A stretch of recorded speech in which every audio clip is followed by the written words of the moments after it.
Vampire just got 6 new flavors, and Russia's gonna hate every single one. Over a year ago, I made a video about Ukraine's Vampire system and how it was swatting Russian attack drones with cheap APKWS rockets. And now, it's just got 6 new variants, which means it's time to revisit the weirdest, most effective, most ridiculously named weapon platform in Ukraine's arsenal. Except for maybe the Flamingo. Nah, I'm just kidding, I love the Flamingo. Because if you thought strapping laser-guided rockets to a pickup truck was interesting, well, wait until you hear what L3 Harris did next. Hey friends, Wes O'Donnell here, veteran of the US Army Infantry and the US Air Force, and part-time stripper for bachelorette parties. And Vampire stands for Vehicle Agnostic Modular Palletized ISR Rocket Equipment. Whew, someone at L3 Harris spent a long weekend making that acronym work. It is a counter-drone air defense system built around a simple, brutal idea. Take a sensor turret, bolt on 4 tubes of laser-guided 70mm APKWS rockets, mount the whole thing on whatever vehicle you have, sitting in the motor pool, and go hunting. Ukraine has been running the baseline Vampire since 2023, mostly against Shahed-type drones, which need no introduction at this point. Each Shahed cost Russia somewhere between $20,000 and $50,000. Each APKWS rocket costs about $31,000, so that's not a favorable exchange rate on paper, but Vampire is intended to be used as a last line of defense after other effectors have been used up. After all, $31,000 is nothing compared to a Shahed slamming into a hospital or a power station. The system works. That's a combat-validated fact from 2+ years of Ukrainian frontline use. Now, we talk a lot about companies using Ukraine as one big R&D lab, with the added benefit that Ukraine gets to get its hands on some cutting-edge tech before most countries. And that combat feedback is exactly what L3 Harris used to design the 6 new variants they just announced. But here's the tension underneath all of this. Ukraine's drone threat isn't static. When the war started, Russia was lobbing artillery and missiles in ways that looked more or less conventional. But the threat evolved faster than most Western soulless defense procurement officers can pencil whip a contract so they're not late to happy hour. And systems designed for the threat of 2022 are getting outpaced by the threats of 2026. So Vampire's original design was genuinely good. Australian gimbal technology from Electro-Optical Systems, American rockets mounted on Japanese trucks. By the way, I am forever banned from the city of Brisbane, Australia. It's a long story that involves the Lord Mayor's wife and some vodka. You know what? It's not important. So the Vampire is a weird international sandwich that somehow tasted f***ing delicious. But 1 launcher, 4 rockets, 1 sensor turret, 1 truck. That's a fixed equation for a problem that keeps changing variables. So L3 Harris watched how Ukraine used it, listened to what Ukrainian crews said about what they needed, and went back to the drawing board. 6 new variants later, Vampire isn't a counter-drone tool anymore, it's a multi-domain air defense concept. Let's walk through what they built, because Ukraine will probably get their hands on it very soon. The upgraded ground variant keeps the rocket tubes, but layers in an electronic warfare module. This is the one I'd want parked outside a forward operating base. Now, instead of committing to a kinetic shot every time something shows up on the sensor, the crew can choose. If the incoming drone is guidance dependent and electronically fragile, jam it from a safe distance and watch it fly into a field. If it's hardened or you need certainty, fire the rocket. 1 system, 2 options, 1 crew making the call in real time. Then there's the maritime version, and it's exactly what it sounds like. And it raises an interesting engineering challenge that I want to spend a second on.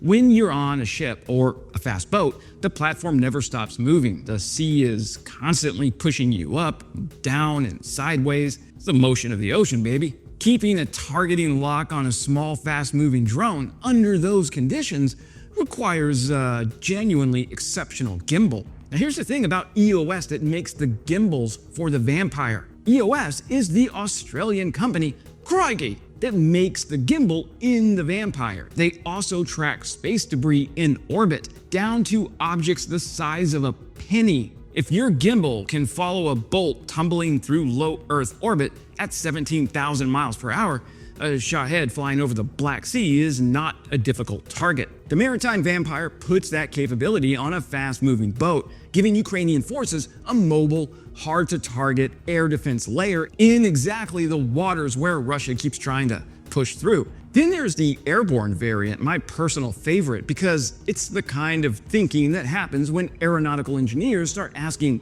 what if, without anyone telling them to slow their roll? Strap a compact vampire package under a light aircraft or helicopter or a heavy drone, and you've just got a flying escort that can hunt loitering munitions before they ever reach the convoy they're targeting. You're not waiting for the threat to arrive. You are pushing the engagement geometry forward and breaking the attacker's timing before they're comfortable. The dedicated EW variant trades rockets for electronic attack entirely. No kinetic payload at all, just software, radios, and the ability to reach into Russia's kill chain and pull the plug on the front end. The EW variant of the Vampire is aimed squarely at the first 3 steps of the kill chain. Jam the comms, spoof the guidance, blind the sensor. A drone that can't find its target can't hit it, and that's an outcome you can achieve without spending a single rocket. Then there's the AI integration baked across all variants. Edge computing, machine learning for faster target recognition, automated handoffs between sensor and the shooter. And I want to be specific about why this matters, because AI in defense gets either overhyped into sci-fi territory or dismissed as a buzzword. Just what do you think you're doing, Dave?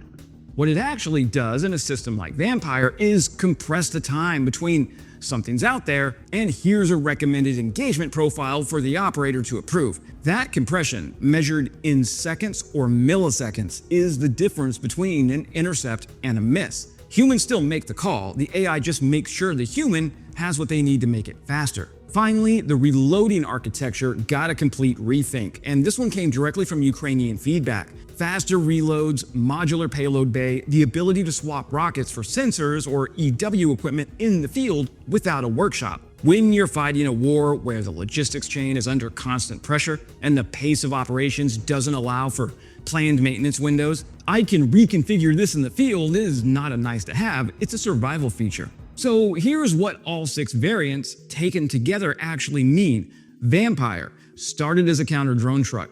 It's becoming an SOP. The principle underneath it, low cost, high mobility, domain flexibility, is more relevant to modern warfare than almost anything else being produced right now.